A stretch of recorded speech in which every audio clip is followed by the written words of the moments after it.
Good day mga kameras, no? Sa video na to, pag-uusapan natin ang overview, specs, functions, pros and cons, sample shots and video nitong Nikon Coolpix A10 digital camera. Okay. Yan. So, without further ado, let's start. Overview. The Nikon Coolpix A10 is an entry-level, compact, point-and-shoot digital camera released in January 2016. It features a 16.1 megapixel CCD sensor, a 5 times optical zoom lens, and a 2.7-inch LCD screen, and runs on 2 standard AA batteries. Specification. 16.1 megapixels sensor, CCD 1/2.3 inch lens, 5 times optical zoom equivalent to 26 to 130 millimeters, aperture of f/3.2 to 6.5, ISO range 80 up to 1600, screen 2.7-inch TFT LCD with 230,000 dots, video HD 1280 by 720p at 30 frames per second, shutter speed 1/2000 to 1 second, storage SD, SDHC, SDXC memory cards, power 2 AA batteries, dimensions 96.4 by 59.4 by 28.9 millimeters, weight approximately 160 grams including batteries and SD card. Functions. Okay, punta na tayo sa may function, no? Umpisa natin sa pagkakabit ng battery. So, yan. Open lang natin yung battery door. Yan.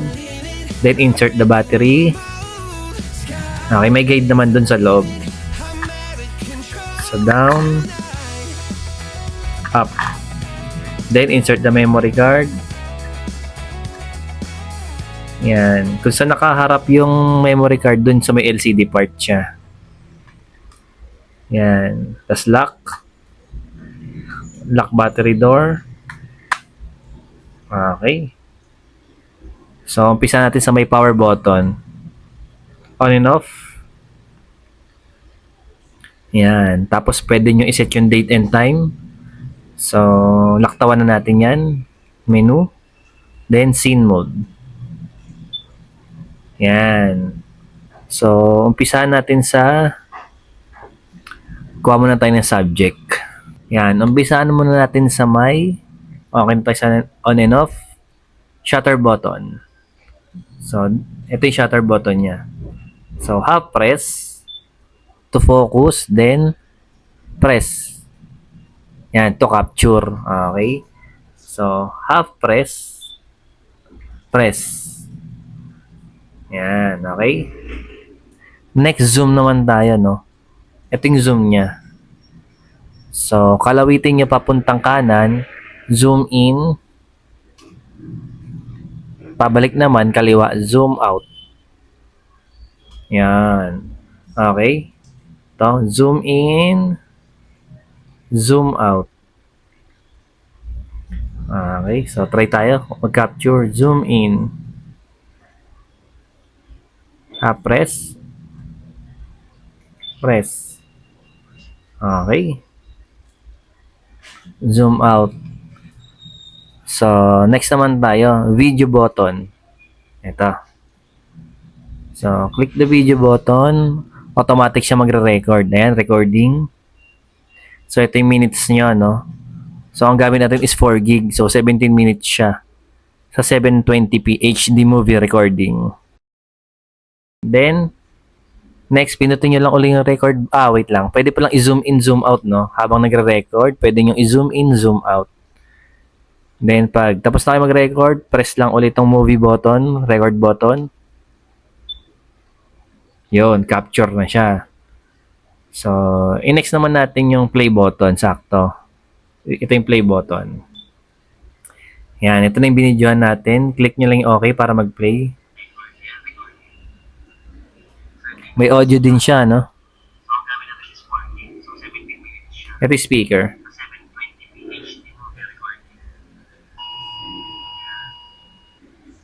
Ayan. So, ulit tayo. Play button. Left, left. Yung mga kinuhanan. Okay, left and right. Pwede nyo rin i-zoom out, no? Zoom out pag gusto nyo maramihan yung kita. Yan. Yan, hanggang up. Ayun, ang dami. So, hanggang ganyan, no? Ang galing, oh. Naka-zoom out yan. So, zoom in naman kung ibabalik nyo. Yan. Ay. Tapos, pwede nyo pa ulit i-zoom in para mas makita nyo. Yan, linaw. Okay. Tapos, zoom out nyo lang hanggang sa mag-exact siya. Ito. Yung yellow sa pinaka-square. Yan. So, ito na yung normal. Okay, then shutter button para bumalik tayo sa menu. Sa pag-capture, okay? Then next, ito na scene mode. Yan, so meron tayong scene, auto selector. So ito na yung bahalang mag-pick ng scene. Camera na magde-decide, no? Depende sa subject nyo. Then next, scene, ay nag-iiba-iba. Ito pala siya, yan, no? Nag-iiba-iba. So ito, naka-macro siya ngayon. Okay, punta na tayo sa may, ito yung mga option niya. So, okay. So, meron tayong portrait, landscape, sports, night portrait, party or indoor, beach, snow, sunset, dusk or dawn, night landscape, close up, food, fireworks show, backlighting, pet portrait. Okay, hanggang pet portrait. Tapos meron din siyang single and continuous shot. Okay. Yan. Doon lang sa may pet portrait yung may. Okay, sa pet portrait lang merong single or continuous shot. Sa kanya lang may option. Okay. So, next tayo. Ito naman yung may mga filter. So, nostalgic sepia. Punta tayo dito. Nostalgic sepia, high contrast monochrome, selective color, pop, cyanotype, tsaka mirror. Okay. So, ang galing. Ito yung mirror. Ayan. Pop. Ito yung pop, yung favorite ko, yung matinggad. So, next tayo. Smart portrait. Ayan. Meron siyang smart portrait. Then, ang huli is auto mode. Ayan. Automatic. Ayan. So, okay na tayo sa scene mode. Na-discuss na natin lahat. Next tayo. Flash button. Ito. So, pwedeng auto. Auto with red eye reduction. Off. Fill flash. Slow sync. Okay. Next tayo is timer. Ito. Pwedeng on. Pwedeng off. Then next tayo, ito. Exposure compensation. Plus para magliwanag. Minus para dumilim. Okay. Next, ito. Macro mode. On and off yung option. Tapos yung okay. Pag okay. Pag pupunta ka dun sa menu na yon. Okay. Next, delete button. Ito, ayan. Pwede ka pumunta sa delete button, diretso sa kinuhanan nyo. Or pwede rin dito sa may play button, delete. Dito naman may option ng current image, erase selected images, and all images. Okay. Tapos menu. So image mode. So merong 16 megapixel, 8 megapixel, 4 megapixel, 2 megapixel, tsaka VGA. Meron pang hindi, ito na yung pinili. Okay. Next, white balance. Auto, preset manual, daylight, incandescent, fluorescent, cloudy, flash. Okay. Next, continuous. Merong single, merong continuous shot. Next, ISO sensitivity, auto, 80 up to, ilan yun? 1,600. Okay. So, next tayo sa may video mode. Movie option, 720, 480, 240p. Lahat 30 frames per second. Then, autofocus, merong single, meron full time. Okay, next tayo, settings. Time zone and date, yan, pwede nyo iset yung date and time, date format. Yan. Ito yung date format.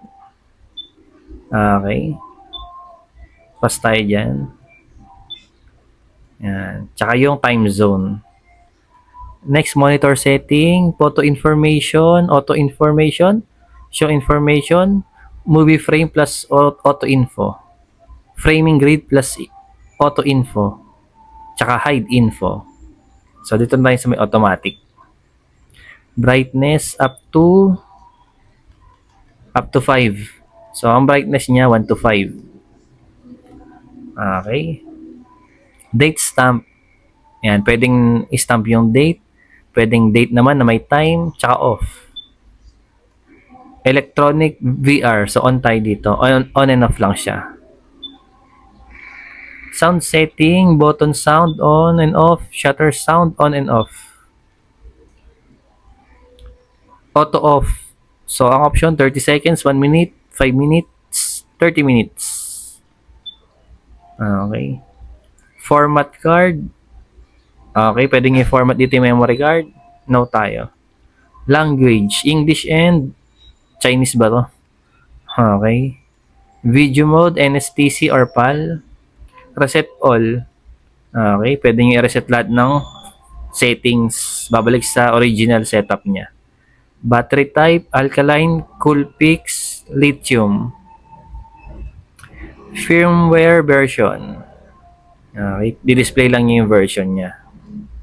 So, okay, ayun na yung pinaka-settings niya. Yan. So, balik tayo dito sa pag-capture. Okay. So, naturo na natin lahat, no? Yan. So, wala pala siyang red flash, no? Okay. Yan. Assist lamp kung tawagin.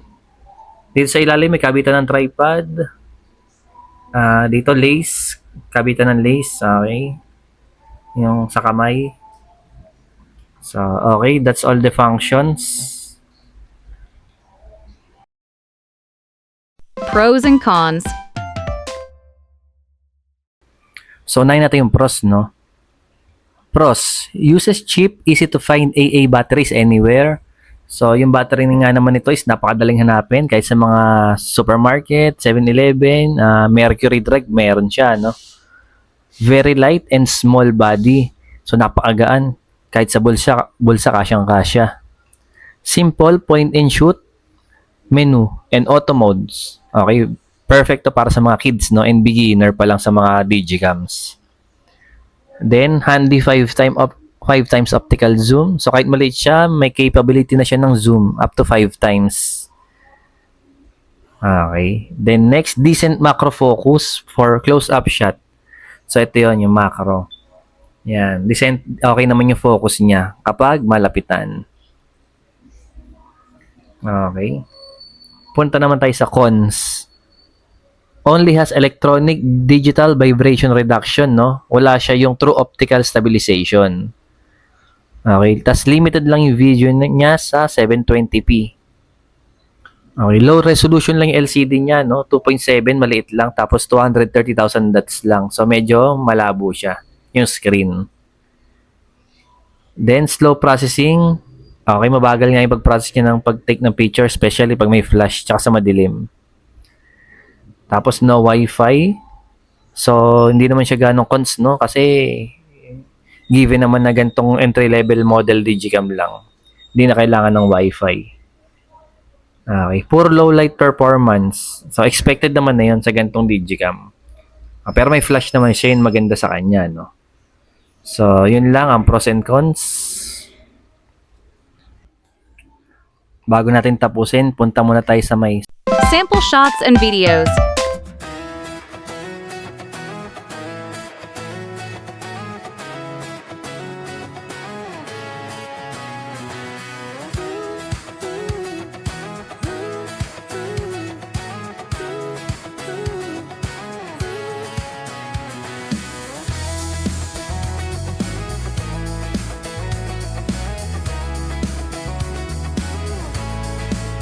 I got my head in the clouds so high, feet on the ground, but I still get by. The rules were made for someone else to try, but not me, not me. They said slow down, son, take your time. sample video Nikon Coolpix A10.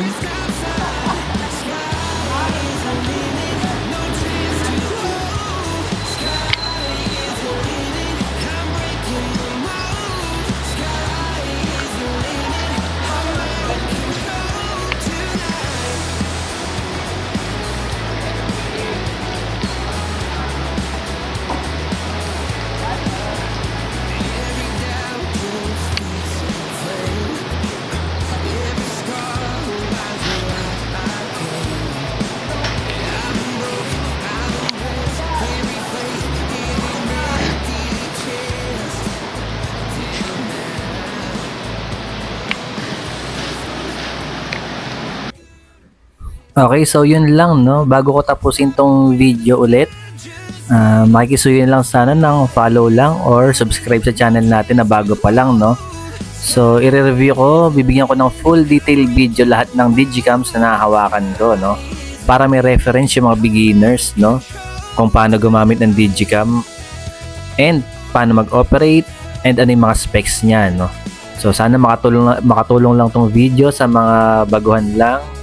Lalo na uso ngayon yung mga photojournalism, no, sa mga estudyante. So, ayan, makapagbigay lang tayo ng mga option nila, reference nila sa mga digicams kung gusto nila or kung may bibilin silang unit na ganito. So, ayun lang. Maraming salamat sa panonood hanggang sa susunod na video. Bye!